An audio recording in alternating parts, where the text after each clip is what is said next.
Você já parou para pensar que algumas pessoas são mais atingidas pela crise climática do que outras? As pessoas que sofrem com problemas ambientais pertencem a grupos sociais vulnerabilizados, como as favelas, quilombos, áreas indígenas e ribeirinhas. Isso não é coincidência, é racismo ambiental e vulnerabilidade climática. A discriminação racial e social estão presentes nas políticas ambientais. As dinâmicas sazonais do clima são alteradas com o aquecimento global, o desmatamento e as queimadas. E isso atinge a todas as pessoas.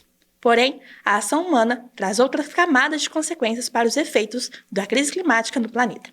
Quem tem mais condição financeira tem mais condição de se adaptar às mudanças climáticas. A administração urbana é feita pelos e para os ricos. Onde os mais pobres moram é onde acontece a grande parte dos problemas ambientais.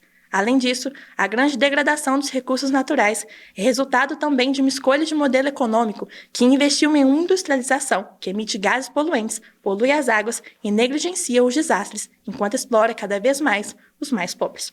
Para entender como isso acontece e quais são as soluções para esses problemas, vamos conversar com o advogado e professor de Direito Indigenista e Ambiental, Pedro Moreira, autor do artigo A Bionecropolítica das Injustiças Ambientais no Brasil. Seja muito bem-vindo, Pedro. Obrigado, Mari. Boa noite. Para mim é um prazer estar aqui. Está conosco também o sociólogo, doutorando em Ciências Sociais, professor e pesquisador da Proex PUC Minas, Eduardo Brasileiro, autor do livro Outra Economia Possível, pesquisador nas áreas de Economia Popular e Solidária, Economia de Francisca Clara e Impactos no Meio Ambiente. Muito boa tarde, professor. É uma honra ter você aqui com a gente. Oi, Mari. É um prazer estar com vocês para esse diálogo tão importante. Bom, a primeira dúvida é a mais óbvia, né, e a mais gritante, é que quando a gente fala em problemas ambientais, o senso comum nos leva a crer que todo mundo é atingido de maneira igual, né? Se as calotas polares derreterem, todo mundo vai ser atingido. Se as chuvas aumentarem, todo mundo vai ser atingido igualmente. Se o calor do planeta aumentar, todo mundo vai passar calor igualmente. Mas a gente sabe que isso não acontece. Então, eu queria que vocês falassem por que esses problemas ambientais impactam as pessoas de forma desigual. Bom, de fato, nós não podemos afirmar que as mazelas ambientais vão afetar todas as pessoas da mesma maneira, muito pelo contrário, né? Quando nós analisamos dados, quando nós olhamos para a realidade, o que nós temos é uma espécie de seleção do sistema para que determinados corpos se encaixem numa dinâmica ou no status de descartabilidade mesmo. E para explicar isso, a gente pode recorrer a alguns autores que teorizam, né, o mundo de uma forma geral. E eu sempre gosto de começar essa análise tratando do Foucault, né, que vai questionar ali as mudanças do poder, a mobilidade do poder e a forma como esse poder ele vai deixar de ser projetado da figura do tirano, o rei, e vai se dissolver na sociedade, vai se tornar um poder multilateral, né, que é utilizado para o controle dos corpos, mas também para o controle das massas, né? A constatação do Foucault vai vir nesse sentido. E eu acho que a gente consegue começar a encaixar a questão ambiental a partir ou dentro dessas reflexões do Foucault, né? Como que as massas elas são governadas a partir de diversos temas, a saúde, mas também o meio ambiente. Só que quando eu reflito a partir do Foucault, eu entendo que ele tem uma grave lacuna, porque é um filósofo francês falando de uma realidade ali na Europa. E o Achille Mbembe, que é um filósofo camaronês, ele traz uma complementação muito interessante do Foucault quando ele olha para as periferias do capitalismo, né, majoritariamente para o sul global. E ele vai falar, olha, o Foucault estava falando que existe uma dinâmica sistêmica de fazer morrer e deixar viver. Mas aqui nas periferias do capitalismo o que a gente tem é uma outra dinâmica. Aqui nós temos um fazer viver e um fazer morrer. Então a gente está falando de uma ação direta do sistema como um todo para que determinados indivíduos sejam, como você falou, vulnerabilizados. E aí a gente sempre se refere a esses indivíduos como indivíduos vulnerabilizados e não vulneráveis, né? Alguma coisa vulnerabiliza eles. Eles não nascem por si só, a essência do ser deles não é de vulnerável. Então, a partir do momento em que eu entendo que tem essa lógica de vulnerabilização e projeção direta da morte para esses indivíduos que são considerados descartáveis, eu começo a falar de uma necropolítica, não mais de uma biopolítica. Eu estou falando da promoção de morte que vai se operacionalizar, seja por meio do extermínio direto, seja por meio do encarceramento ou de um conceito muito interessante que até a Sueli Carneiro trabalha, né, que é o epistemicídio. É a forma como saberes eles são mortos e, por consequência, geram a morte simbólica de pessoas, de comunidades principalmente. E quando a gente trata das questões relacionadas à necropolítica em si, eu consigo ver essa questão relacionada à forma como as mazelas ambientais atingem indivíduos, atingem comunidades de formas distintas, né? Existe um movimento sistêmico que leva essas pessoas vulnerabilizadas para áreas de maior sensibilidade ambiental, e ao serem colocadas nessas áreas de sensibilidade ambiental, que a gente vai chamar de zonas de sacrifício, né? Que vão se justificar em razão desse conceito de vida nua desses indivíduos, uma vida sem valor, você tem uma maior exposição em probabilidade desses indivíduos serem mortos, literalmente, pelas mudanças climáticas, pelos incêndios, pelos deslizamentos, né? E analisando essa situação, existe um algoritmo ali que é comum para todas essas pessoas. E nas minhas pesquisas, inicialmente, eu entendia que esse algoritmo esse marcador poderia ser a raça e a etnia. Mas eu acho que existe algo que que impacta de forma mais profunda, sem deixar de se relacionar necessariamente com as questões de raça e etnia, que é a questão do acesso a riquezas, né? A partir do momento em que eu não acesso riquezas, eu sou escanteado para as periferias da sociedade, e, em regra, essas periferias, que não necessariamente são nas periferias geográficas, né? Elas vão me expor a mais riscos, a riscos mais severos, e mais do que isso, ao não acessar riquezas, eu perco a possibilidade de reagir em face desses riscos, né? Da consolidação desses riscos em desastre, em tragédia. Então, além de ser colocado na situação de risco, eu sou privado da possibilidade de adotar ações ali para reagir quando da consolidação desses riscos. Então, de fato, existe uma dinâmica que leva a determinados indivíduos, e aí a gente precisa dar nome para esses indivíduos. A gente está falando de mulheres que são mais vulnerabilizadas quando a gente pensa nas questões ambientais, nas pessoas negras, na comunidade LGBT, enfim, todas essas minorias simbólicas, né? Elas são também vulnerabilizados ambientais. Legal.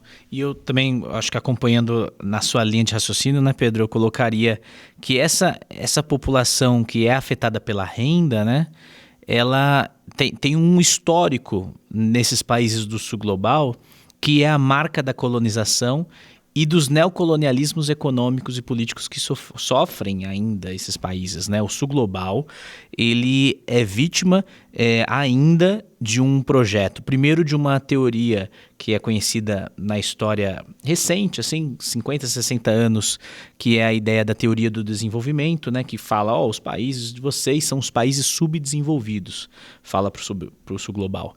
De modo que os países do sul global, então, deveriam seguir uma receita para alcançar o desenvolvimento. Mas essa é uma farsa, né? Porque, na verdade, o que sustenta o desenvolvimento desses países do norte global é, na verdade, o subdesenvolvimento deles. Ou seja, a estratégia é uma amarra. Você segue uma receita, e essa receita foi reiteradamente reorganizada durante décadas, né? A mais antiga que a gente conhece é nos anos 90, com o Consenso de Washington, que cria aquela ideia de que nós temos que criar regras fiscais para o país, e essas regras fiscais vão limitar o investimento econômico, né, em políticas sociais. O Consenso de Washington, ele acontece mesmo como um processo para amarrar o processo de dependência dos países do sul global. E aí, complementando essa discussão que o Pedro colocou também, é que isso cria efeitos muito violentos no desenvolvimento desses países. Se na época da União Soviética a gente tinha a ideia de país de primeiro mundo, de segundo mundo e de terceiro mundo, e nós éramos o de terceiro, era porque o primeiro mundo era o capitalismo e o segundo mundo era o socialismo. E nós, terceiro mundo, não éramos nada, nós éramos uma oportunidade para quê? Há ideólogos, né, como a própria a primeira-ministra da Inglaterra, a Margaret Thatcher, ela dizia, né, nós precisamos acabar com esses comunitarismos, com essas experiências comunitárias que resistem e querem criar um mundo de balbúrdia, de barulho, de agressividade, mas na verdade ela queria conter as ideologias contrárias e vencer o capitalismo.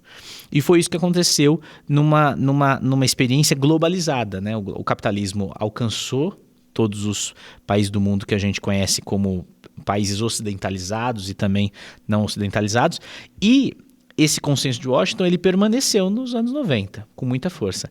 Mas entra nos anos 2000, há uma renovação do consenso de Washington por um novo consenso, né? Que é o consenso da comoditização, das commodities.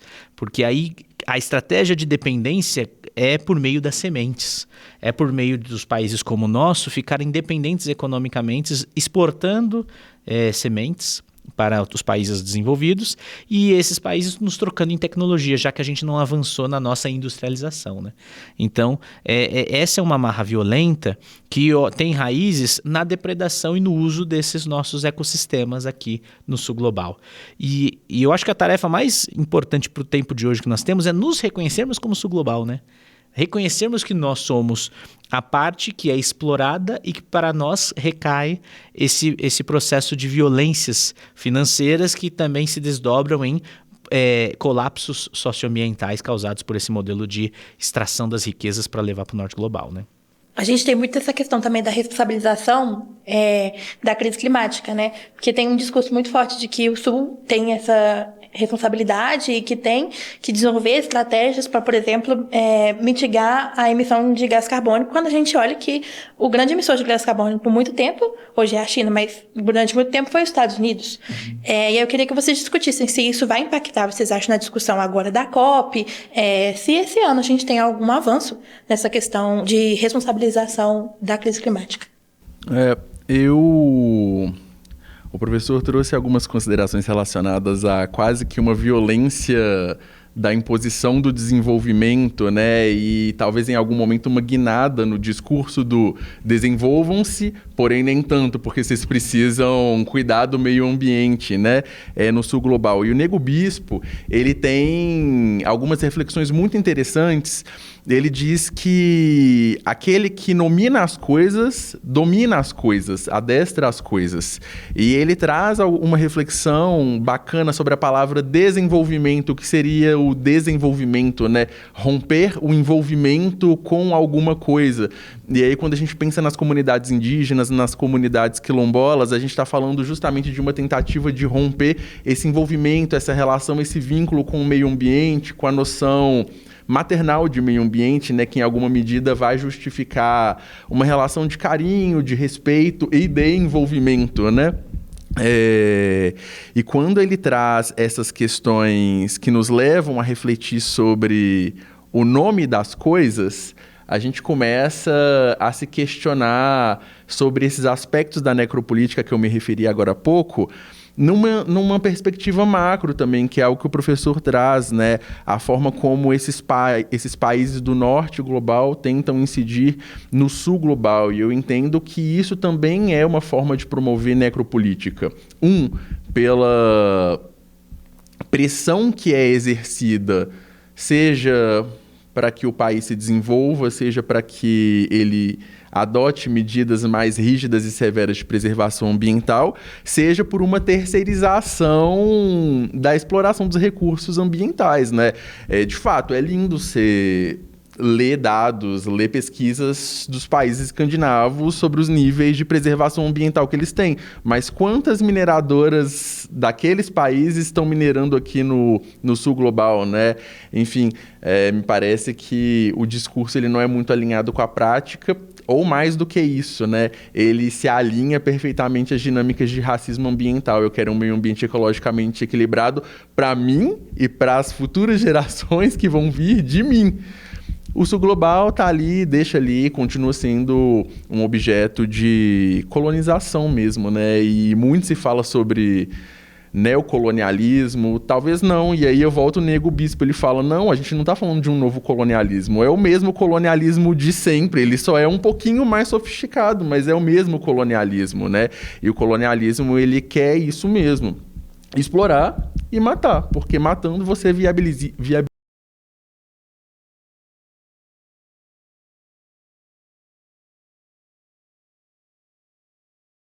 E é interessante, né? Porque a gente sustentou a sociedade, vamos dizer a sociedade brasileira agora, assim, né?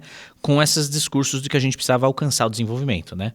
E aí começou a surgir uma polissemia de desenvolvimentos, né? Então, o desenvolvimento econômico sempre se baseou na ideia de crescimento econômico, de um lado, e planificação do Estado como o oposto, né? Crescimento econômico é dar liberdade para os neoliberais fazerem o que quiserem com o orçamento público, em nome de liberdade econômica, e o planificação vamos criar aí algumas políticas sociais, vamos criar políticas verdes e tal, mas isso não deu certo. Né? Aí depois passamos para uma ideia de desenvolvimento institucional. As democracias elas vão reconstruir o pacto social nos nossos países e vamos, ao mesmo tempo que crescer economicamente, vamos lograr o êxito de uma sociedade mais justa, mais igual, mais sustentável, menos desigual, mais sustentável. Aí não foi para frente. Aí surgiu o desenvolvimento sustentável. Aí mesma coisa, porque numa estrutura capitalista se pretende construir um desenvolvimento mais justo, né? E, na verdade, você continua explorando as riquezas, usando recursos, olhando para a natureza como recurso, né? E é muito sintomático na nossa cultura. A gente entende aquilo como recurso, está sempre à nossa disposição para o meu interesse de homem, de humano, de detentor de posse, né, de poder econômico, como o Pedro falava. E aí depois não foi. Aí desenvolvimento local, desenvolvimento endógeno, desenvolvimento comunitário, tem muitas coisas. Mas até temos um amigo em comum, eu não sei se o Pedro, se é em comum, porque eu tenho uma linha de caminho de pesquisa parecida com a do Pedro, que é o Ramon Jung, muito amigo meu, e ele foi orientando hotel, a gente deve ter uma proximidade nesse caminho. O Ramon fala que isso o desenvolvimento é uma palavra que traz justamente o oposto, né? Ele comunica duas coisas, ao mesmo tempo o envolvimento e ao mesmo tempo ele mostra o desenvolver, né? O desenvolver, o retirar a relação. E para o Brasil isso é muito sério, porque ao mesmo tempo que nós tivemos um arrastar das culturas populares para debaixo do tapete, o rural como o atraso, a experiência comunitária local como uma experiência pequena, muito regionalizada, a gente foi olhando para as grandes promessas do capital de consumo, de acumulação, entramos na lógica da competição. Isso tudo afeta muito a nossa cultura e a nossa cultura foi engolida por uma lógica mercantil. E a gente não cada vez mais vê as nossas comunidades, nossos bairros perdendo as experiências originárias dos seus territórios. E isso tudo está relacionado, eu acho que também à dimensão estrutural do capital que vai se renovando, né? Vai se renovando e agora ele chega com a dimensão de um novo consenso, que eu falava do consenso das comoditizações, mas é o consenso da descarbonização, né? Há um acordo entre os mais ricos que é preciso dar um controle na emissão de carbono. Né? Tanto que os países nas COPs eles já entenderam isso, mas a gente viveu no meio desse consenso da descarbonização que gera a economia verde, um movimento de boicote de países que são tomados por movimentos da extrema-direita, como os Estados Unidos, que saem dos acordos, negam o Acordo de Paris, né? E com isso a gente chega num cenário que por isso que ele não é medido mais porque ele está fora de um acordo. E a gente vê um processo muito enfraquecido nas negociações globais, porque temos uma crise do multilateralismo. Nós não temos a força de países globais para frearem esse campo negacionista, e não temos a força também dos estados para se sobrepor ao poder econômico das corporações, que hoje superam muitos países. Tem corporações que se transformaram em grandes monstros que hoje a gente não tem controle.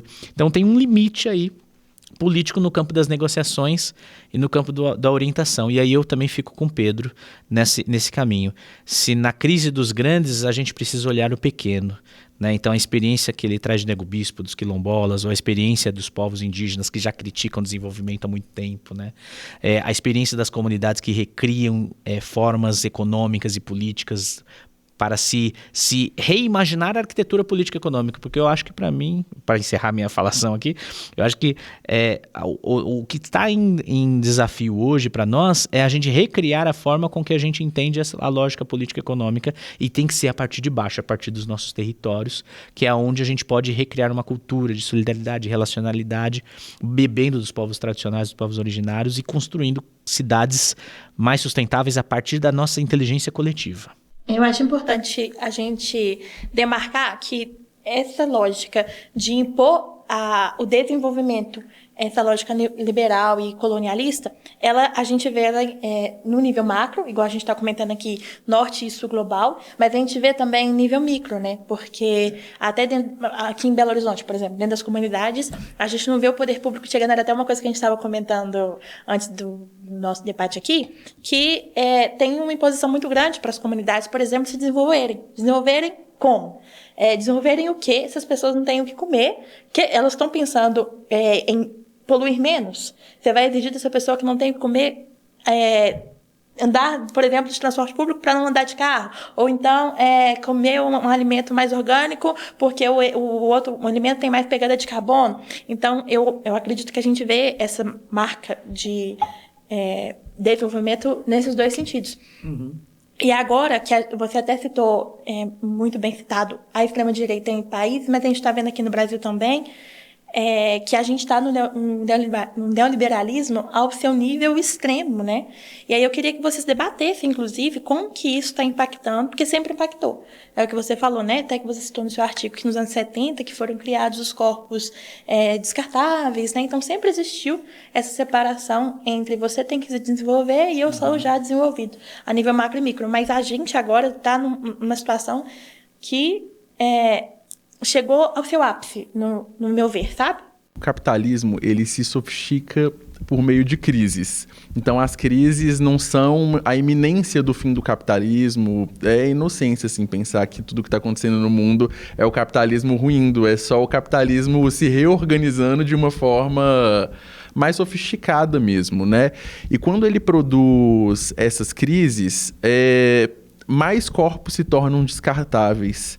Então eu entendo que o objetivo das crises do capitalismo, em alguma medida, para além de alcançar um novo nível de sofisticação, é promover quase que, eu vou usar essa palavra, mas uma espécie de limpeza desses corpos indesejáveis que a gente está falando desde o início. Justamente por essa constatação, por acreditar nisso, que eu também entendo que a solução, assim como o professor colocou, a solução para grande parte dos problemas que nós temos hoje vem das comunidades, e aí principalmente das comunidades indígenas e quilombolas, que de alguma forma ainda resistem ou conseguiram resistir a uma invasão capitalista nos seus saberes, na sua cultura, nas suas tradições.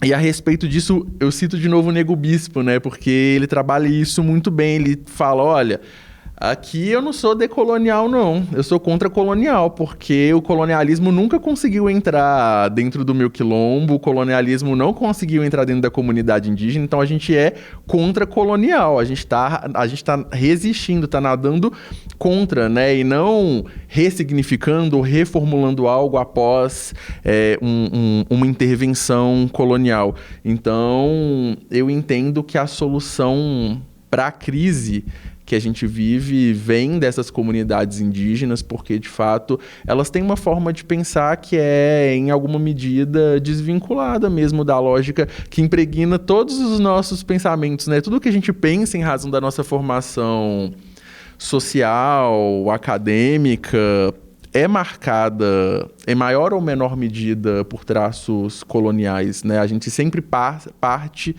do colonial, ainda que seja para criticar o colonial.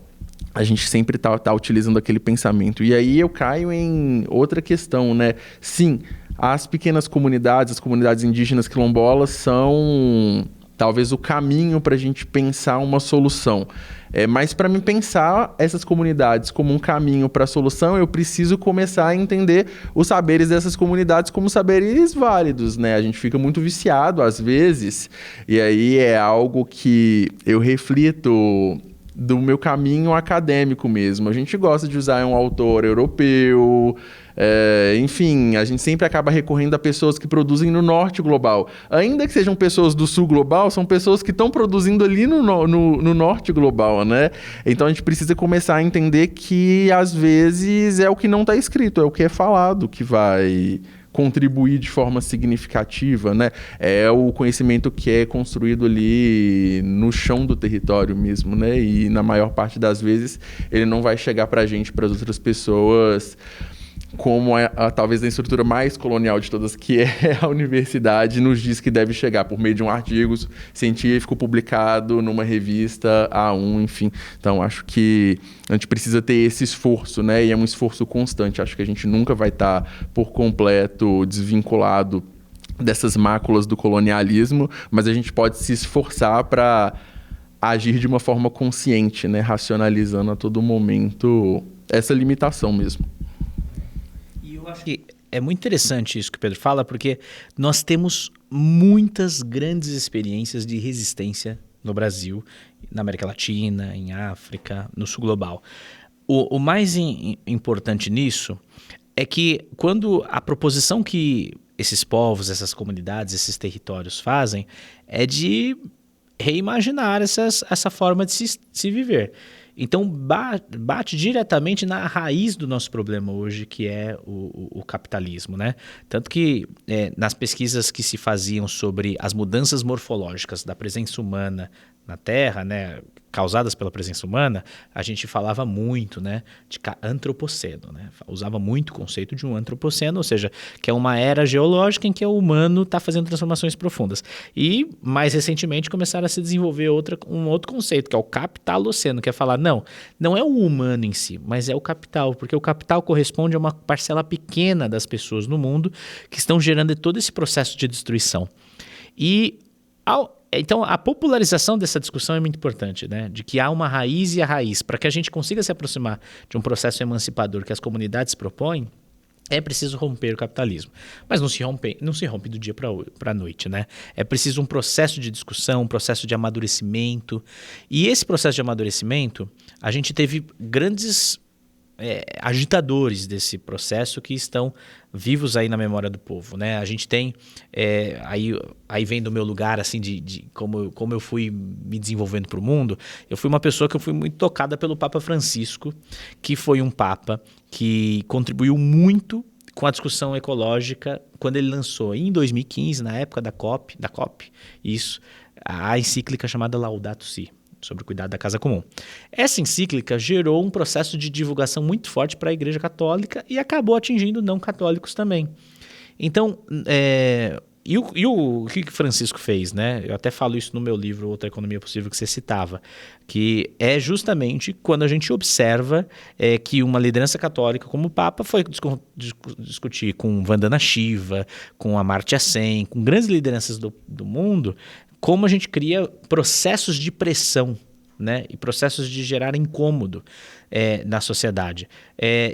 Olha que interessante, para um universo católico, nós temos uma sociedade ocidental profundamente cristã e ainda em maioria católica.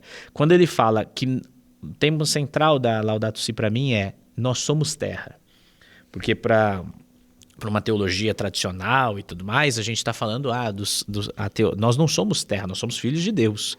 E ele coloca a ecoteologia para funcionar aí, quando ele fala, não, nós somos terra, nós somos filhos dessa terra. Mas quem está falando é o Papa? Não, mas o Papa está reproduzindo um pensamento que ele ouviu na América Latina dos povos indígenas, né? Dos povos quilombolas.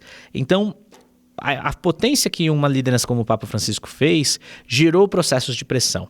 Há outros atores políticos também que surgiram. Então, a gente consegue falar hoje de um internacionalismo ecoterritorial que está acontecendo no mundo, graças ao espaço que esses movimentos perceberam que nas COPs conseguem fazer, nos espaços de negociação, nos espaços de articulação, e também uma consciência de que a urgência que nós temos hoje no planeta exige um processo de pressão e educação. As comunidades precisam naturalizar processos de discussão sobre, olha, nós temos uma comunidade, um bairro, e a gente precisa pensar a resiliência desse bairro, a forma de alimentação desse bairro, para aproximar a alimentação, aproximar a forma de trabalho, aproximar a forma de se viver, em que o nosso bairro, as nossas pequenas comunidades sejam espaços de subsistência mínima. Porque hoje a gente vive com alimentação, quilômetros e quilômetros da distância vem para chegar na gente, na nossa mesa, a produção de energia não é nos nossos territórios, e aí a gente cai, né, o discurso hoje da energia verde, né, transição eólica, da solar. Mas a gente quer que outros lugares façam energia para nós, né? Eu gostei muito da comunidade, na Colômbia eles estão com um processo muito interessante de desenvolvimento de comunidades energéticas, que estão falando de transição energética no mundo, mas a Colômbia está agora, com o atual governo, conseguindo olhar para milhares de pessoas que nunca tiveram energia. Então, como é que vai falar de transição para quem nunca teve energia? Aí eles falaram, então as comunidades vão gerir suas próprias energias, vão gerar trabalho, vão gerar formas de renda e também formas de se viver olhando para a sua comunidade. Então, para mim, a tarefa hoje é reterritorializar a arquitetura política e econômica, né? A gente precisa que as nossas comunidades pressionem, primeiro, um processo de perceber que eles produzem um saber ali, né? A violência epistêmica, né, do capitalismo, do colonialismo é tão forte que as comunidades não percebem que elas são lugares de saber, lugares de conhecimento, lugares de uma inteligência coletiva. Segundo, de compreender que a gente pode pressionar para a ação política efetiva, de políticas efetivas para aquele povo. Não é que o povo vai criar um processo ali, vão se emancipar e vão viver uma cidade dos sonhos, né? Não, eles precisam de políticas públicas, então é preciso reorientar também o papel das políticas. E políticas mais autônomas, né? Hoje a gente está num Brasil de política que é o antigo cacique que voltou, que a gente tem que beijar a mão de deputados para conseguir emendas parlamentares, a gente está muito amarrado no orçamento público brasileiro. E terceiro, que eu acho que a gente fala de tecnologia, né? Social, comunitária, mas a gente fala disso dependendo de uma raiz, uma origem que produz essa tecnologia e você produz ela aí. Então a comunicação é uma tecnologia que é nossa. Não, a gente precisa produzir uma tecnologia que as comunidades tenham soberania sobre elas, direitos sobre elas e que essas sejam tecnologias daquele povo, determinadas por aquele povo. Então eu acho que esses três caminhos tenho escrito, pensado, que ajudam-nos a pensar, a reterritorializar a economia política, né? Para esse caminho, desses desafios que nós temos. O professor ele trouxe uma frase que é forte, né? Que é nós somos terra. E quando a gente pensa nisso, as comunidades indígenas, por exemplo, elas sempre souberam que elas eram terra. E uma coisa que é muito importante quando eu penso comunidades indígenas e converso com comunidades indígenas é que essa perspectiva do cuidado com o meio ambiente não chega a ser nenhuma pauta quando eles estão tratando da própria comunidade indígena. É sempre sobre a intervenção de um agente alienígena, né? Olha, estão desmatando a mata ali do lado da comunidade, ou estão intervindo na área de preservação permanente, ou estão tirando areia do fundo do rio ali na cidade do lado. Nunca é sobre o que eles estão fazendo, né? E eu acho que isso acontece justamente por uma cosmovisão que é muito ligada à indissociabilidade entre o que é humano e o que é meio ambiente. É tudo meio ambiente, é tudo terra, né? E quando eu tenho essa certeza, e quando essa certeza é mais do que uma teoria, é mais do que uma frase, você entende que você pode sim intervir no meio ambiente, né? Acho que a proposta dos povos indígenas como uma solução, uma alternativa ambiental, não é vamos tornar o mundo um lugar intocado. É muito pelo contrário, né? Vamos viver nesse mundo sem acabar com esse mundo literalmente, né?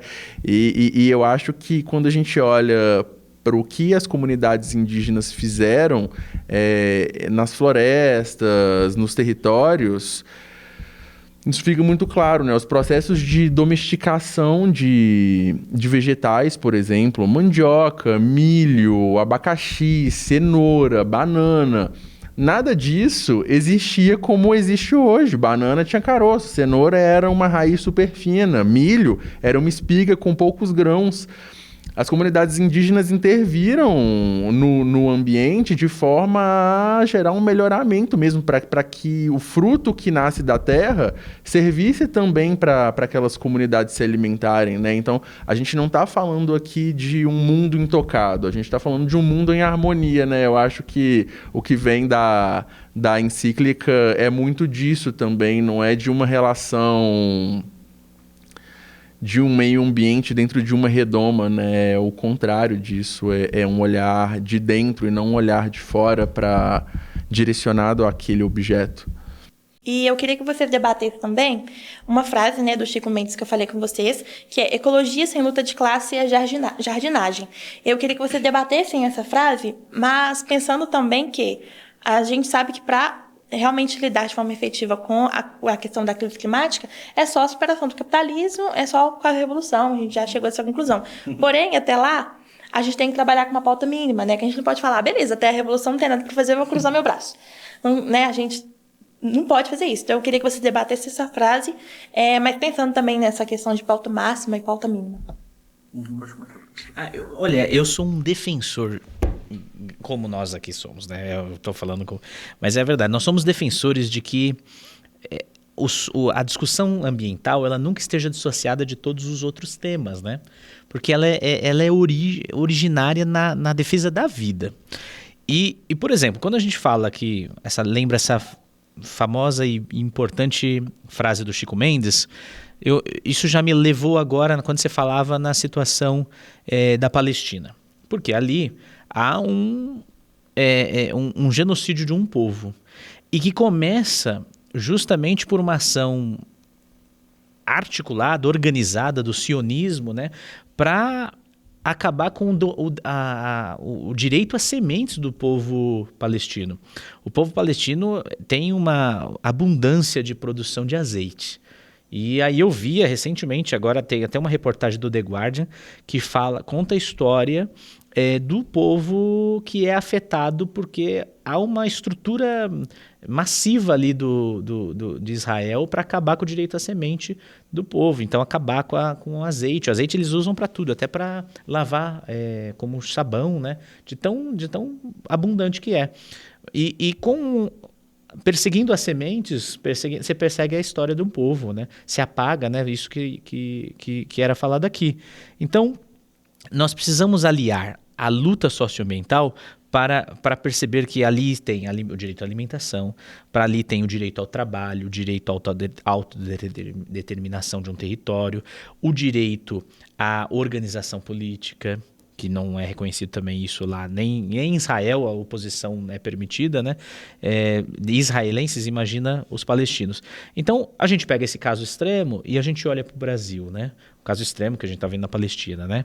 A gente vê aqui no Brasil que nós não estamos conseguindo trazer uma unidade de organização política em torno dos direitos dos territórios, à alimentação, direitos dos territórios ao trabalho.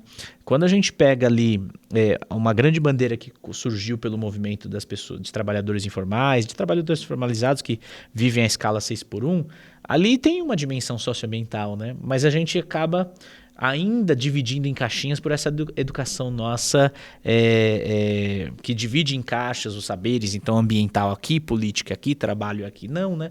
A gente precisa integrar. E aí vem aí a urgência nossa de pensar esses elementos. Eu diria que quando a gente, por exemplo, fala de soberania alimentar, né? A gente tem que defender a soberania alimentar, mas o direito também, que começa da soberania alimentar pelo direito a morar, pelo direito a trabalhar, pelo direito a viver em paz no seu território. Então, eu acho que a gente tem que começar a desenvolver isso de uma maneira integrada. A gente tem que ver isso a partir do processo de um debate de formação de massa. Então nós temos hoje muitas pessoas que estão nas suas comunidades e que elas não estamos disputando ali o conhecimento e o reconhecimento dessas pautas na vida delas. É preciso desenvolver cada vez mais isso. E você precisa de comunidade na rua, de povo conversando, de processos culturais, de processos políticos. Então hoje, mais do que nunca, a gente tem que ressaltar a luta de classes, trazendo as emergências do tempo comum. Então, debater mudança climática com a comunidade, que era um debate que se fazia de cientistas, hoje é uma pauta urgente para nós, né? Como debater com a comunidade? É levando a educação popular das questões climáticas, né? E ali integrar o meio ambiente, a economia do cuidado, porque as mulheres sofrem o impacto disso.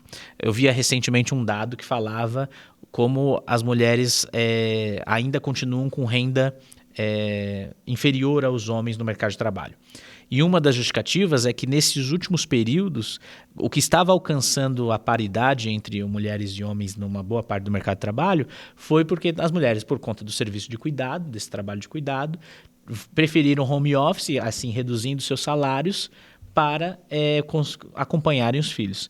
Então, isso é um debate ambiental para nós, né? Porque são mulheres, são seus territórios, é o impacto na produção da vida, na reprodução da vida, e é o impacto na vida, na dignidade dessas mulheres.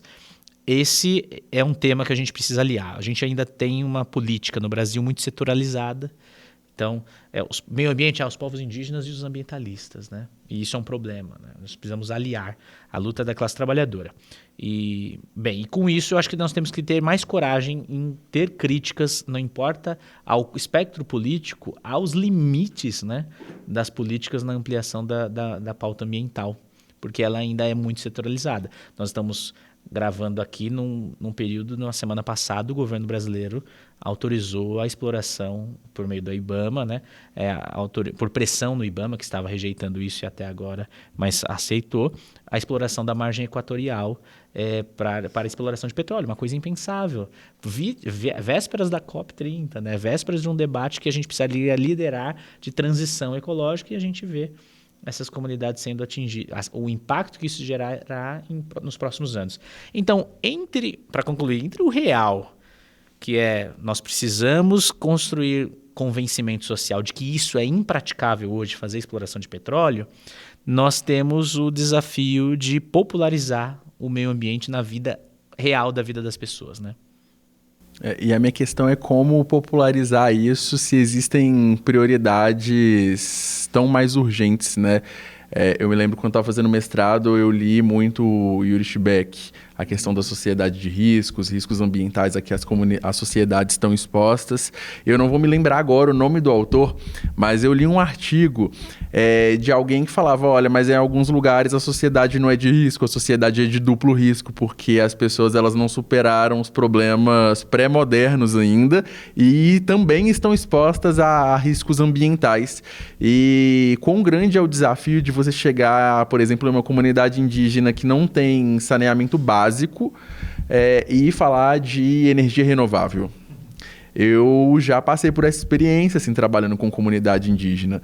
Eu dei por 2 anos um curso de direito para os Pataxó e para os Pataxó Ranranran, e às vezes eu pautava alguns direitos que me eram questionados, assim.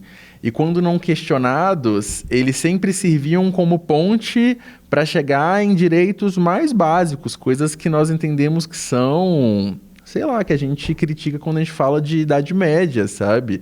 Essa questão do saneamento básico em específico é algo que me marcou muito, assim.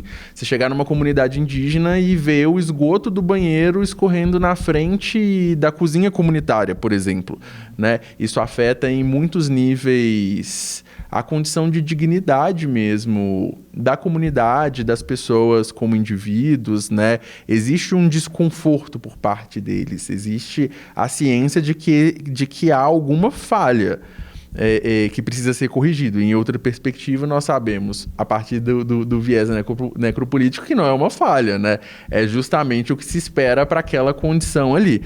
E eu acho que esse desafio de trazer o meio ambiente para a realidade das pessoas e com isso viabilizar o debate ambiental demanda uma reformulação, um reposicionamento da questão dos direitos humanos.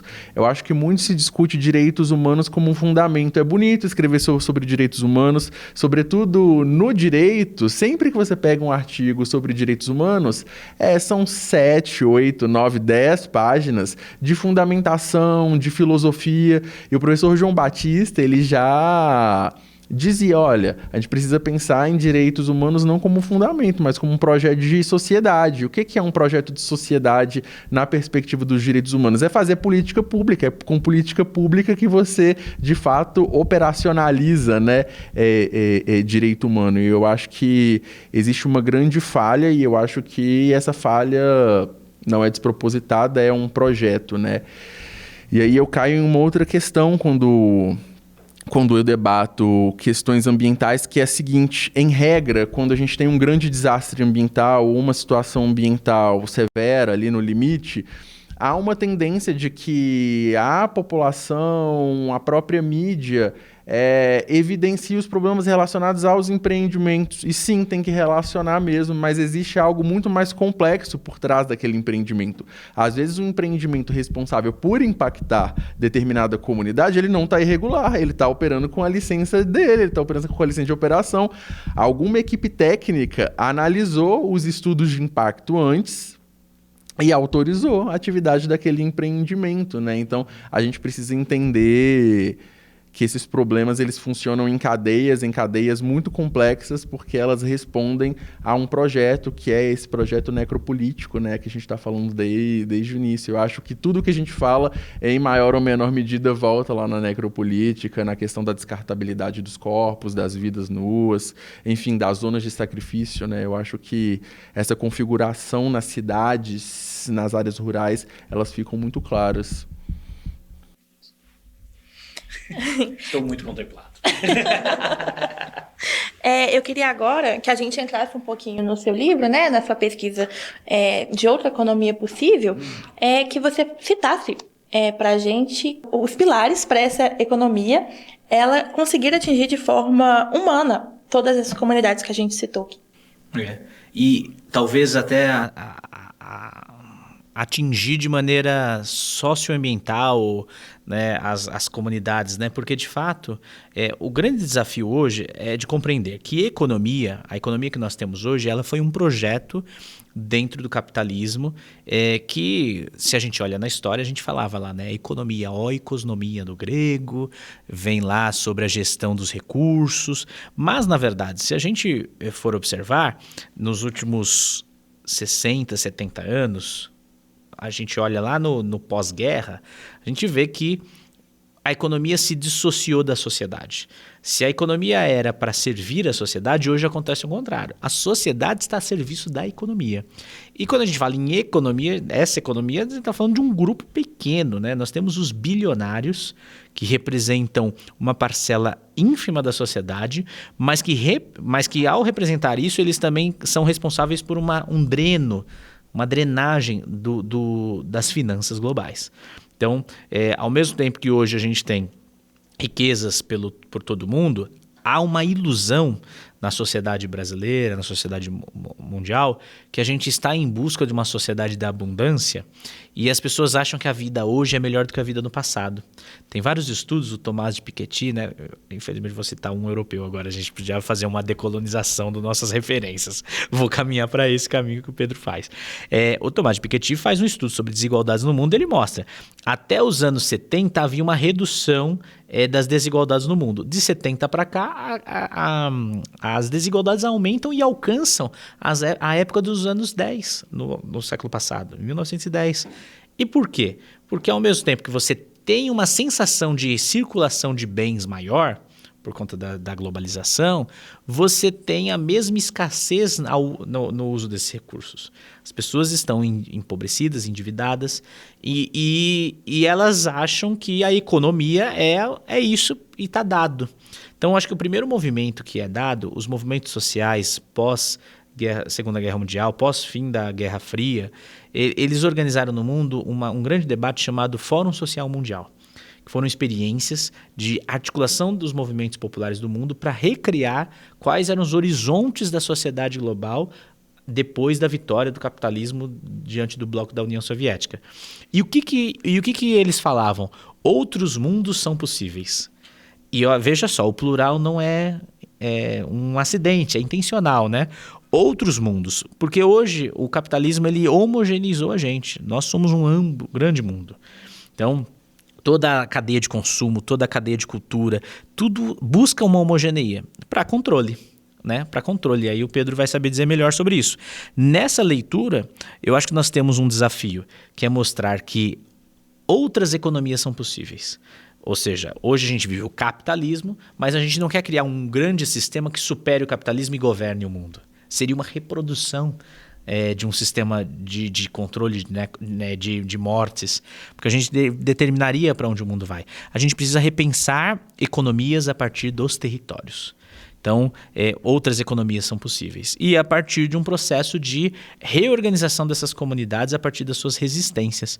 Por isso que o mercado, como a gente conhece hoje, ele pode deixar de existir. O capitalismo ele pode deixar de existir. E a gente recriar mercados, recriar formas econômicas é um conceito fundamental. Agora, a economia ela não é uma ciência exata, não é uma ciência exata. Né? Ela é filha da sociologia, das ciências sociais, ela é uma ciência social aplicada. E por ser uma ciência social aplicada, ela é determinada pelos interesses políticos da comunidade. Então, hoje, se a gente conversa com qualquer pessoa e a gente fala, é preciso construir o Brasil poderia sancionar e já oferecer isso no seu orçamento da renda básica universal. Todos os trabalhadores, a partir dos 18 anos, precisam ter uma renda, e não uma bolsa, né, uma assistência, uma renda mesmo. As pessoas falam, não, mas não tem orçamento no Brasil para fazer isso. Vão falar que é impossível. Mas por quê? Porque nós somos movidos por uma lógica de economia da escassez, né?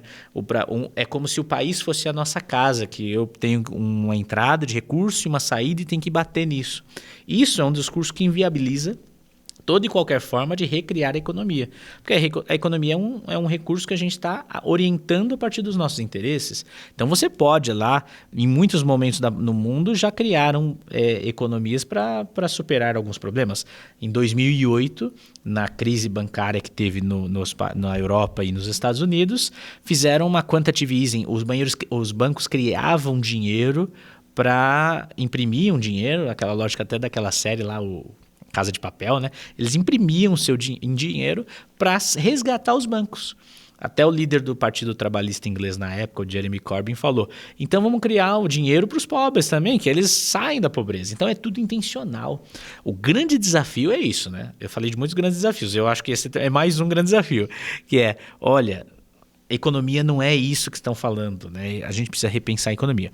E como fazer isso? Eu acho que nós temos um desafio e seria muito estratégico se algum governo nosso fizesse, que é começar a olhar para regiões do país, pensando seus biomas, primeiro, não o mapa político, mas a determinação de biomas, depois olhando a determinação de povos e construindo redes econômicas intencionais ali. Olha, vou começar agora a fortalecer a produção de peixe, a produção local da agricultura. E com isso, você começar a fortalecer que as pessoas nas suas comunidades possam ter uma prosperidade conjunta. Eu não gosto da palavra prosperidade, mas tem gente que fala que a prosperidade da economia, hoje, ela independe do humano. Mas a nossa prosperidade humana, ela depende da prosperidade do planeta, depende que o planeta continue. Então é preciso integrar os interesses econômicos e políticos e as capacidades da biodiversidade do seu território. E assim a gente sair de uma economia do consumo infinito. Porque hoje a gente tem como horizonte, eu ia falar norteado, eu trabalhei, porque o norte não é nosso horizonte, é surreal, é soleado. O nosso sul hoje é a gente pensar os limites daquilo que a gente pode ter. Na Europa, nos Estados Unidos, o povo lá, movimentos populares, falam em um decrescimento. Ou seja, é preciso criar uma política para a gente consumir menos. No sul global, nós ainda não alcançamos a superação da fome como um todo. Saímos do mapa da fome, mas não alcançamos toda a segurança alimentar como necessário. Não alcançamos o consumo definitivamente. Então, a gente não precisa limitar o consumo, mas a gente precisa garantir a socialização desse consumo em dignidade, que é isso que não existe, né? Então, repensar as cadeias produtivas. Esse é um caminho. E isso exige um projeto de país. Hoje a gente está longe de um projeto de país. Não temos lideranças políticas no poder político hoje no Brasil falando qual é o projeto político de uma outra economia para 2040, para 2050. Não existe projeto, né? E esse é mais um grande desafio que nós temos. Eu acho que quando o professor traz essa questão de repensar, me remete à necessidade de repensar com quem. E aí eu acho que a gente precisa chamar essas comunidades que estão nos territórios para pensar mesmo, né? E às vezes não é nem repensar, porque às vezes nós reproduzimos conhecimentos alheios deles e não deixamos eles pensarem, né?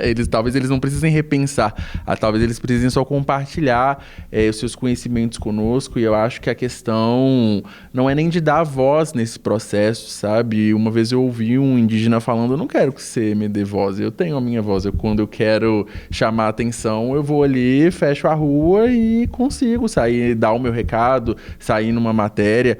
A gente precisa dar espaço para essas pessoas. Eu acho que o nosso papel como professor dentro das universidades é muito importante, porque viabiliza que a gente articule formas de compartilhar esses espaços de poder mesmo, sabe? De eventualmente dividir uma disciplina com uma pessoa da comunidade indígena, dividir uma disciplina com uma pessoa da comunidade quilombola.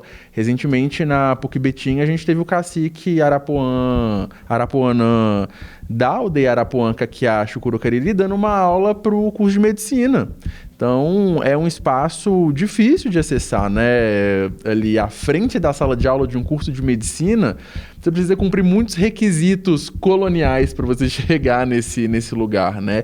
E a gente consegue cortar caminho, né? Facilitar esse caminho compartilhando espaços que já foram conquistados por nós em razão dos diversos privilégios a que nós temos acesso, e eu acho que o caminho é esse, assim, dar espaço, abrir os espaços de poder para que essas pessoas estejam nas discussões, porque elas têm a contribuir. Talvez a gente nem tenha noção, talvez tudo isso que a gente está discutindo aqui possa ser embolado, jogado dentro da lata de lixo, porque existe algo muito melhor, né? A partir dessas outras formas de pensar os mundos.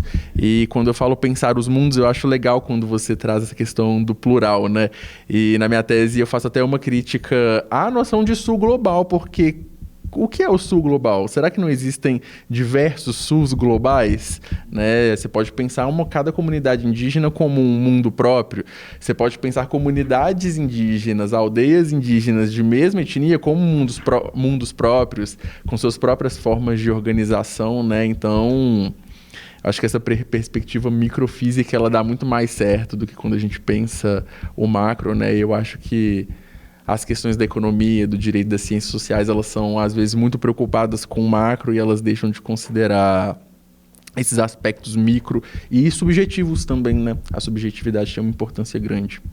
E até uma coisa muito interessante que ele comenta, Pedro, nos anos 90 se falava pensar localmente e agir globalmente. Que a globalização trazia isso, que a gente ia construir uma grande aldeia global. E existia esse mito, esse horizonte criado, né, de que isso é um projeto, né? Quando se cria e ela abraça a subjetividade das pessoas e as pessoas perseguem isso. E quando se falava nisso, o capitalismo ia dominando todas as nossas formas de vida, né? Hoje mesmo, com esse avanço da economia verde, se falava muito. Não, ali na Amazônia a gente vai fazer bioeconomia. Porque é aquilo que Pedro lembrava do Nego Bispo, de nomear, né? Então, como é novo ali, a gente não tem controle, então vai ser a bioeconomia, a economia da vida. Olha que bonito, fica romântico, né? Fica bonito. Mas não, continua dominando as patentes e continua num ciclo extrativista violento, né? Aí os movimentos vão começar a recriar formas de falar sobre si. E isso é importante para nós perceber, que mais do que o conceito é estarmos aliados a essas lutas, né? Porque, de fato, o meu vício de linguagem é o grande desafio, agora eu estou percebendo nessa conversa com vocês aqui, é que a gente precisa aproximar-se dessas comunidades e sermos aliados, né? E no nosso lugar assim, de privilégio, possibilitarmos que esses grupos falem. Mas isso o Pedro falou, é que eu estou querendo só dizer isso, porque quando a gente fala sobre economia, economia é um conceito europeu, né? É uma formulação da ciência que não nos corresponde, né? Então, se a gente está falando de algo que a gente tem que remeter ao grego para nos explicar, a gente está muito distante daquilo que a gente pode alcançar como transformação possível. Agora, precisamos fazer diálogos com a sociedade que a gente tem hoje para começar a fazer o giro, que seria um giro decolonial, né? Ou um giro ecoterritorial. E esse giro que a gente precisa fazer exige o esforço de desmontar as estruturas que foram construídas pelo capitalismo e começar, às vezes, a perceber até que a gente desvencilhe-se dessas roupas e dessas formas que a gente construiu, de construir a simbologia das nossas vidas para reconstruí-las a partir dos seus territórios.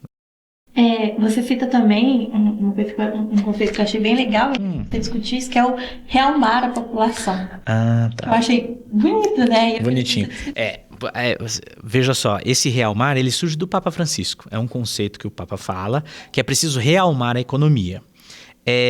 Aí nós começamos a disputar essa discussão.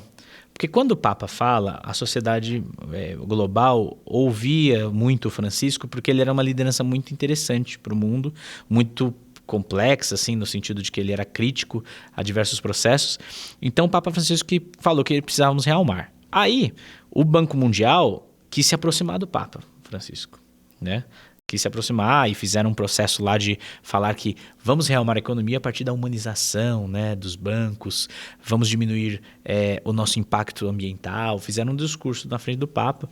Inclusive, a foto é muito interessante, que o Papa está com uma cara feia e os banqueiros todos sorrindo do lado dele. E aí a gente percebeu, não, de fato a gente precisa disputar essa discussão, porque senão a gente fica lá.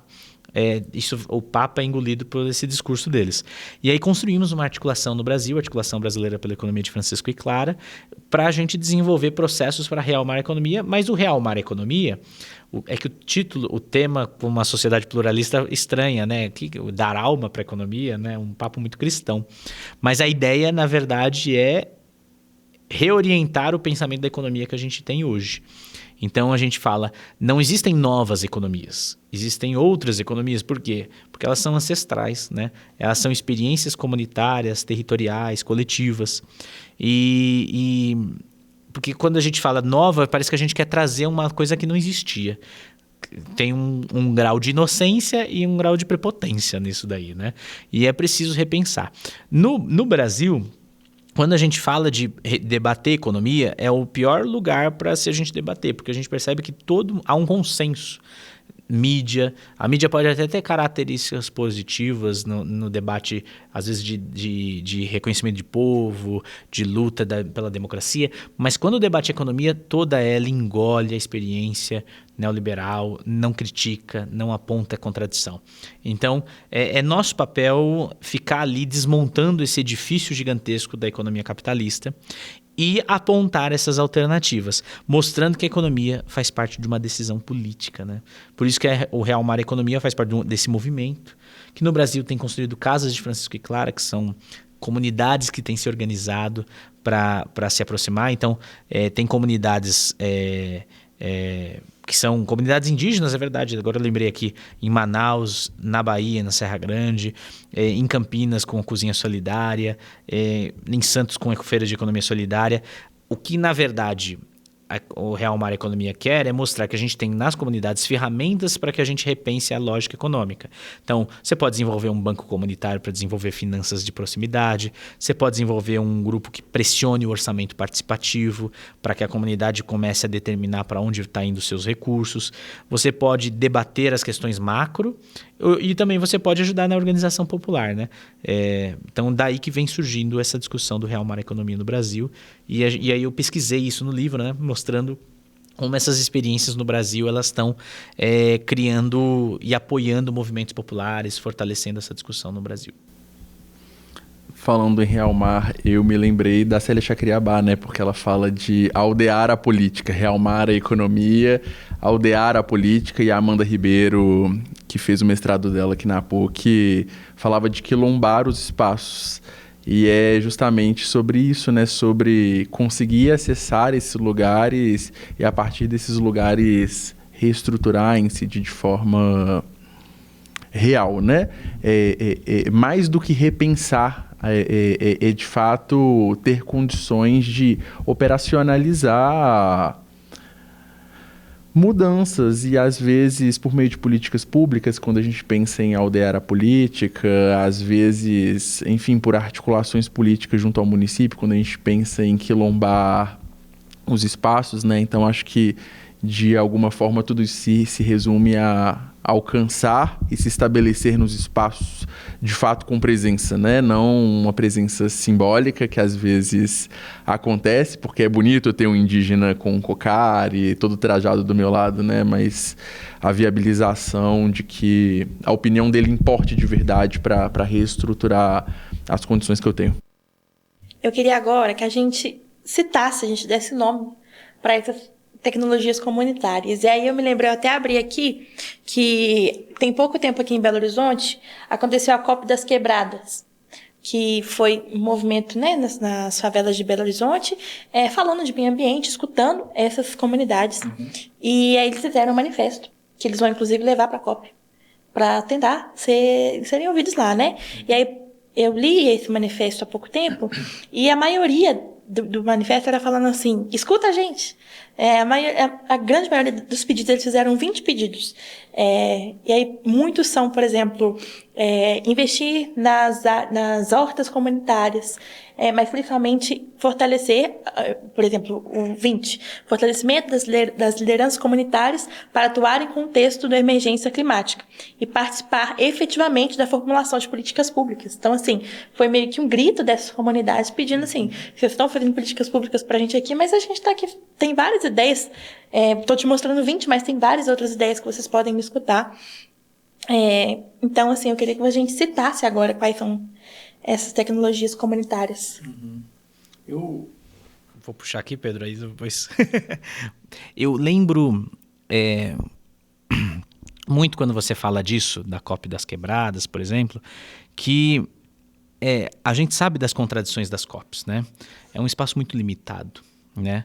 E tornou-se mais ainda com esse avanço da extrema-direita no mundo, né, dos Estados Unidos saindo desse campo de negociação, um desafio gigantesco para alcançar um financiamento climático profundamente real, né? A última COP anterior à do Brasil, ela foi de fato uma catástrofe no campo da negociação. E eu louvo que as comunidades queiram disputar esses espaços, e elas são um espaço de aprendizagem, eu acho que essencialmente nosso, sabe? Porque não é fácil, né, fazer um diálogo global, não é fácil a sua comunidade ser escutada, e a gente precisa cada vez mais buscar isso. Então eu acho muito interessante a organização política, apesar dos limites da COP. Né? A gente vai ter lá a Cúpula dos Povos, que vai ser um espaço essencialmente de articulação entre quem não se conhecia se aproximar, né? de os povos originários indígenas criarem aí, aldearem a política, né? Começarem a cada vez mais fortalecer sua voz, criarem espaços nossos de interlocução entre movimentos de outros países, movimentos de outros países, e sabermos que a gente não vai sair com muitas resoluções da COP, mas esse processo de articulação é fundamental, né? Inclusive no financiamento, porque como tem muita gente olhando para isso, é um espaço onde você vai buscar financiamento para fortalecer suas práticas emancipadoras, né? Então acho que ela é muito bacana. E eu acho que o que reside de mais contraditório né, no desafio da transição energética, por exemplo, para entender as tecnologias sociais, é que a comunidade, o território, ele pode determinar se ele quer ou não quer, né? Receber uma eólica, receber uma mineradora, receber uma hidrelétrica, sabe? Esse eu acho que é o mais complexo hoje que a gente vê no debate de transição energética, né? E por quê? Porque o povo ali pode ter subsídios para a construção de tecnologias para si próprios, que criem autonomia energética e que gerem esse processo. Eu tive uma experiência na Páscoa, que eu fui lá em Januária, e aí acabei conhecendo um senhor que é conhecido como seu Zé Turina, plantador de rios. Ele é conhecido lá, porque eu tenho um rio que vem do centro-oeste, que é muito afetado pelo agronegócio, e esse rio começou, no passar dos anos, a afinar. E ele começou a plantar um monte de buriti na fazenda dele, onde passa o rio, e depois do buriti o rio dá uma engordada, né? Vai crescendo assim a expansão dele, é muito bonito. E aí a gente falava sobre a agroecologia, que eu acho que é a principal tecnologia comunitária que eu queria comentar aqui. Ele falava da agroecologia, da importância, e ao mesmo tempo eu vi, subindo um pouco da agrofloresta que ele estava criando, um monte de painel solar. Eu falei, você já fez aqui painel solar para você? Ele falou, não, isso daqui é um grupo de São Paulo que veio aqui, pediu o meu terreno, eles me pagam R$1.000, R$1.200 por mês para usar o meu solo para fazer energia elétrica, energia solar lá para eles. R$1.000 e R$1.200 por mês, eu não sei, era um enorme. Então enganando ele, né? É uma injustiça econômica que está acontecendo com ele, porque se é o território dele, ele precisa ter a autonomia econômica sobre aquilo. Aquilo não é, mas não, tem muita gente fazendo negócio em cima dos povos, dos territórios.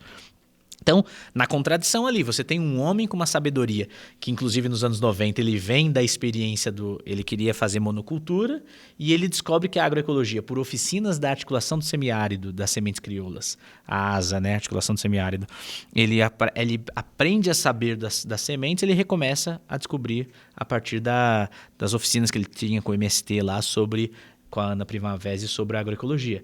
A agroecologia, que é o manejo, é uma forma de agricultura, né? O manejo sustentável da terra, e que ali busca uma efetivação de um ecossistema de vida. Então, uma das pautas que eu tenho mais conversado na discussão da economia é que a gente precisa, um dos caminhos é na mesa do povo, né? A discussão sobre ruralizar o urbano. Então, trazer para o urbano experiências de plantar, experiências agroecológicas, para que as comunidades comecem a retomar a experiência de produzir os alimentos mais perto de si. Essa é uma tecnologia comunitária, né? A gente usa tecnologia porque a gente quer trazer os argumentos do capital, né? Para trazer para nós. E essa vem de uma discussão que até a gente fala, tem muitos pesquisadores que a gente fala de uma tecnociência solidária, porque é uma tecnologia, tem um saber científico, um saber ali, que ele precisa ser, que ele é solidário, porque ele está envolvido pelo povo, não está movido pelo capital. Ele tem uma independência de saber. E disso, da economia solidária, da agroecologia, a gente vai poder desenvolver a economia solidária, que é uma experiência muito rica, que vem desde o cooperativismo, para as pessoas autogestionarem a alimentação e a produção. Nós temos disso experiências de construção das finanças solidárias, que são os bancos comunitários. São experiências que é importante a comunidade saber que ela pode superar a dependência dos bancos, superar a dependência dos mercados e superar a dependência do trabalho, que a economia solidária é uma economia do trabalho nova, né? Então, se a gente sai dos bancos, se a gente sai da lógica da alimentação dos grandes mercados e se a gente produz o nosso próprio trabalho, a gente começa a ver na comunidade resistência popular e organização de futuro, recriar futuro. Né? Porque eu acho que olha só, o grande desafio, eu ia falar, gente, de novo, o meu quinto grande desafio na noite de hoje é que a sociedade que nós temos de hoje, ela tirou a capacidade da gente sonhar. Os grandes centros urbanos são locais que a gente não sonha, porque a gente é tomado por processos de violências constantes, financeira, física, cultural, dos povos, apagamento das nossas culturas, das memórias. E a gente precisa mobilizar o sonho para que o sonho se transforme em projeto, né? Então é um desafio para nós comunicarmos esperança para as comunidades, né? Parece uma palavra bem romântica, mas a esperança é um processo de que vocês podem, o poder popular é um caminho e sempre foi o caminho que a gente tem que voltar a seguir. Então acho que o caminho aí para a gente fazer o diálogo nas COPs, o diálogo nas comunidades é o povo reunido e reconstruindo formas de viver.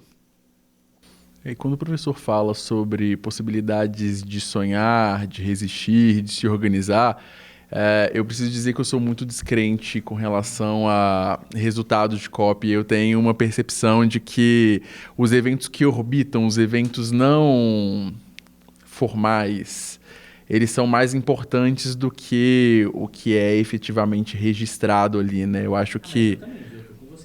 Então a gente está no mesmo barco, porque eu acho que, você falou da Cúpula dos Povos, eu acho que ali existe um potencial grande no que diz respeito ao compartilhamento de experiência e principalmente de histórias. E quando você falou de instrumento comunitário, o que vem na minha cabeça sempre é protocolo de consulta livre, prévia e informada. É muito estranho para mim debater questões ambientais sem evoluir, debater questões ambientais no Brasil, por exemplo, sem evoluir no debate a respeito da consulta livre prévia informada. A consulta livre prévia informada é um direito super antigo da Convenção 69 da OIT, que vai dizer, olha, sempre que o interesse de uma comunidade tradicional, aí pode ser indígena, pode ser quilombola, pode ser ribeirinha, for afetado por uma ação do Estado, por um empreendimento, essa comunidade ela precisa ser consultada. E a consulta pode ser de qualquer jeito? Não, ela tem que ser livre. Então eu não posso pressionar a comunidade indígena para decidir sobre aquela intervenção que vai ser feita. Tem que ser prévia. Adianta eu furar um poço dentro do território indígena e depois perguntar se eles queriam? Não adianta, o poço está furado, o impacto já aconteceu. E tem que ser informada. Eu preciso que a comunidade indígena tenha acesso a todas as informações necessárias para que ela diga sim, para que ela diga não, ou para que ela diga talvez. Você precisa adaptar alguma coisa, né? E o que a gente vê é que, às vezes, a consulta ela acontece sim de forma prévia e livre, mas ela não acontece de forma informada, né? Se omitem alguns documentos, se modulam algumas informações para se chegar num resultado que se espera. Então, eu acho que os protocolos de consulta, que são os materiais que efetivamente operacionalizam a consulta livre, prévia e informada, né? E aí, seja por meio de livreto, seja por meio de vídeo, seja por meio de música, seja por meio da oralidade, eles são os grandes responsáveis, assim, em alguma medida, por viabilizar paridade de armas quando a gente fala de comunidades indígenas frente a grandes corporações, frente ao Estado, frente a comunidades não indígenas também. Eu acho que é uma forma de que a comunidade se organize, porque o processo de construção do protocolo de consulta às vezes é mais importante do que o próprio protocolo, né? Porque a comunidade ela vai entender quem eu sou, como que eu me organizo hoje. Eu quero continuar organizado dessa forma ou quero me organizar de outra forma? Eu já participei de alguns processos de construção de protocolos de consulta e, às vezes, no final do processo, eles descobrem que não, a gente não quer que o cacique tome todas as decisões pela gente. A gente quer criar um corpo de lideranças, que é quase que um parlamento ali para assessorar o cacicado da pessoa que vai ser eleita. Como que o cacique ele vai ser eleito? Vai ser o filho do cacique que faleceu, que vai ser cacique? Vai ser o filho do pajé? Ou ele vai ser eleito? Então, eu acho que os protocolos eles viabilizam a organização da comunidade, viabilizam o registro da história, né? O registro da história é muito importante quando a gente fala de comunidades tradicionais, principalmente comunidades indígenas, porque, de alguma forma, elas fundamentam tudo o que é pensado. A história fundamenta tudo o que é pensado, tudo o que é feito. Além da organização e do registro da história, eu entendo que os protocolos de consulta eles viabilizam uma incidência nas políticas, na possibilidade de resistir a intervenções e na possibilidade de sonhar a construção, eu ia falar o desenvolvimento do território, que triste, né? O envolvimento, né? O fortalecimento dos envolvimentos com o território, apesar do capitalismo. Eu tô de acordo, né, com o Pedro, e quando eu falava sobre a COP, eu vejo esse limite, né? Mas uma possibilidade, como a história humana se dá nesses acidentes, né? Ali tem gente construindo muita coisa, apesar de que a sua grande estrutura é falha, né? E ela continuará sendo falha porque ela não se pretende ruptura no metabolismo do capital, né? Então, de fato, a gente sabe disso. Agora, a grandeza de que é ver os movimentos se articulando, construindo pontes, construindo articulação e se aliando, né? Se aproximando para criar estratégias, né, para poder romper, né, ou até como diz o baianacista, né, para poder contra-atacar, né, e traçando esses vários planos, eu acho que é fundamental para nós hoje.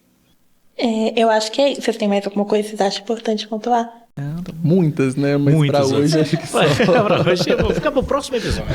Você vai nos chamar. A participação de vocês foi muito proveitoso. Agradeço também, Mário. Foi um prazer.